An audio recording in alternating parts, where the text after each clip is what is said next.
Na muralha em pé, mais um cidadão José. Servindo o Estado, um PM bom, passa fome metido a Charles Bronson. Ele sabe o que eu desejo, sabe o que eu penso. O dia tá chuvoso, o clima tá tenso. Vários tentaram fugir, eu também quero.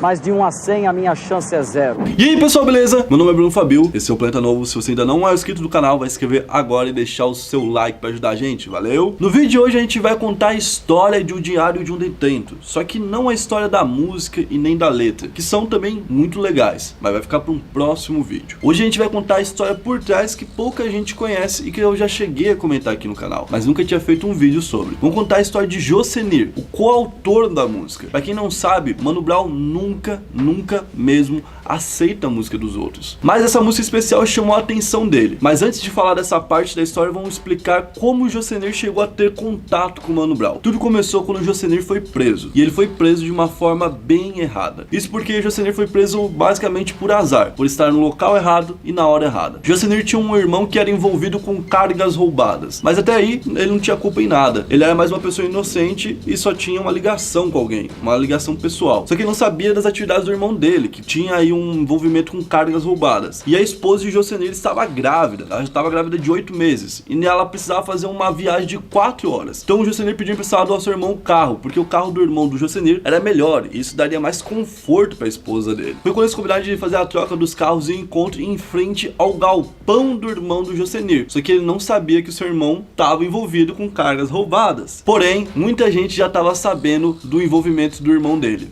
inclusive a polícia. A polícia bolou um esquema para aquele dia pegar o irmão do Jocenir. E ela estava lá a paisana, ou seja, ela não estava vestida de polícia mesmo. E estava ali olhando e tal, até que Jocenir parou em frente ao local. A polícia achou que era o irmão dele e foi para cima do Jocenir. Quando a polícia foi para cima armada, 2 homens estavam passando pela rua e viram. Acharam que não era a polícia por não mostrar nenhuma identificação nem nada do tipo. A polícia achou que aqueles 2 homens poderiam ser cúmplices do crime, que aliás nem existia. Então a polícia mandou os caras pararem. Os rapazes, com medo, achando que eram bandidos, saíram correndo e acabaram sendo alvejados por tiros da polícia. Só que a merda, que já era grande, acabou ficando ainda maior. Esses 2 rapazes eram filhos do dono de uma fábrica naquela rua, ou seja, um empresário muito importante e com muita influência. A polícia então se viu num beco sem saída. Eles tinham acabado de atirar nos filhos de um empresário importante e o único motivo era o enquadro que eles tinham dado no Jocenir, que inclusive não tinha cometido nenhum crime, porque eles pensaram que o Jocenir seria o seu irmão. Só que isso foi um negócio que o Jocenir não conseguiu convencer a justiça, porque a polícia de certa forma acabou armando e colocando ele como cúmplice dos crimes do irmão. E pra falar a verdade, ele assumiu todos os crimes do irmão, porque o irmão nunca foi preso por esses crimes. Então o Jocenir foi condenado a 8 anos de cadeia,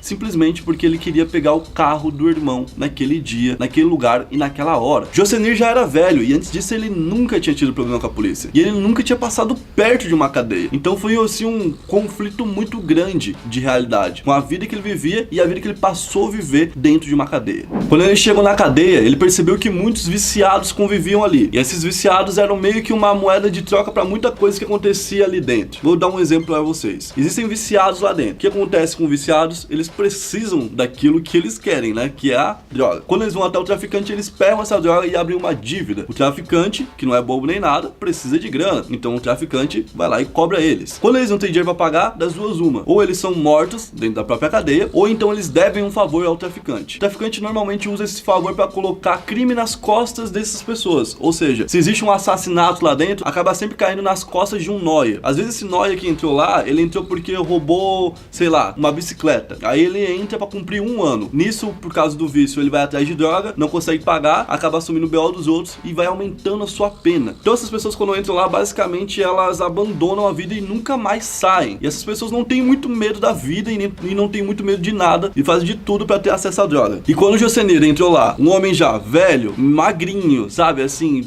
que não tinha nada a ver com ninguém lá dentro, todo mundo viu nele uma oportunidade de ganhar dinheiro. Então começaram a bater nele quase que todo dia. Eles só paravam de bater se ele conseguisse grana para os caras poderem usar a droga. E ele passou esse inferno muito grande no começo, quando ele entrou na cadeia. Eu caí, eu comecei a sofrer uma série de discriminação. Até mesmo porque eu tinha um pouco mais de cultura do que a grande maioria. Claro. E tinha um poder aquisitivo maior do que a grande maioria. Então eu caí como a galinha dos ovos de ouro, principalmente para aqueles que eram usuários de drogas. Que todos queriam ver em mim um motivo, uma palavra para poder tentar uma extorsão, para que com isso conseguisse recursos para adquirir drogas. Então isso aí eu sofri uma série de agressões físicas mesmo, agressões morais. Então, praticamente que fazia com que cada vez que eu fosse dormir eu rezava para não acordar. Só imaginar que o dia seguinte seria a mesma coisa.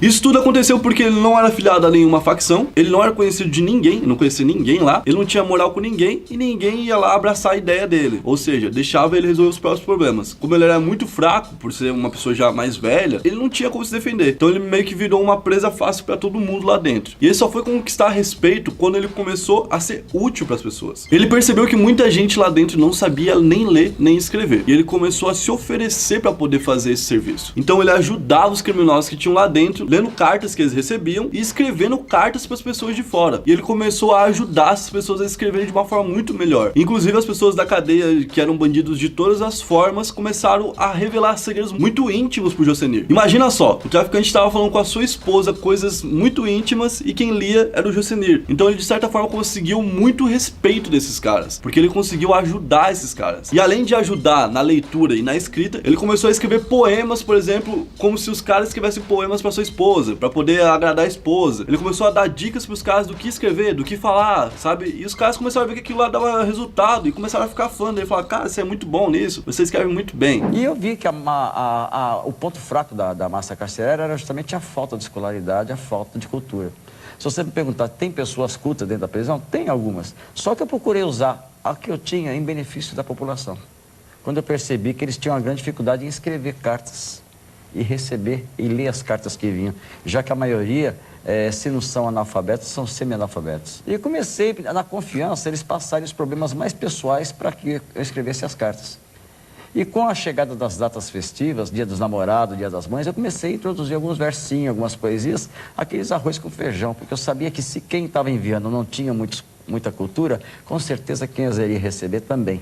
Então eu fazia aqueles versos simples. Isso começou a me trazer prestígio, por quê? Porque às vezes a namorada que brigava e tinha ido embora, com retorno em razão de um verso, eu virava herói. Em 10 meses preso, ele fez uma grande fama. Isso porque muitas das cartas que ele escrevia iam para outras cadeias também. Então, quando ele saiu dali e foi para uma cadeia mesmo, em Alvaré, ele acabou já chegando com uma certa fama. É o tiozinho que sabe ler e sabe escrever. Então, ele já chegou lá com um grande potencial e muito respeito de muita gente. E foi em Alvaré que ele recebeu a visita de Mano Brown. Essa era a segunda vez que ele via Mano Brown na sua vida. Mano Brown trazia uma ótima notícia para ele. Uma das escritas de Jocenir tinha virado uma música. Tinha virado a música Diário de um Detento do Racionais MCs. E o Mano Brown tinha colocado lá, o autor Jocenir. E ele simplesmente recebeu essa notícia e ficou tipo assim, caraca, isso realmente aconteceu? Porque a primeira vez que ele encontrou o Mano Brown foi por pura coincidência. Mano Brown tinha ido visitar um de seus amigos na cadeia, e ele tava lá numa tarde de visita com os caras, e como ele era ídolo de muita gente queria apresentar muita coisa pra ele. Uma das coisas que queriam apresentar pra ele seria um cara que sabe escrever muito bem, que tinha uma letra muito boa, e que essa letra poderia ser usada por Brown. Brown já foi logo falando, eu não uso a letra dos outros, mas vamos lá ver o que o cara tem pra oferecer, vamos lá ver a letra do cara. Quando o Brown ouviu lá os versos do cara, e viu que o cara realmente escrevia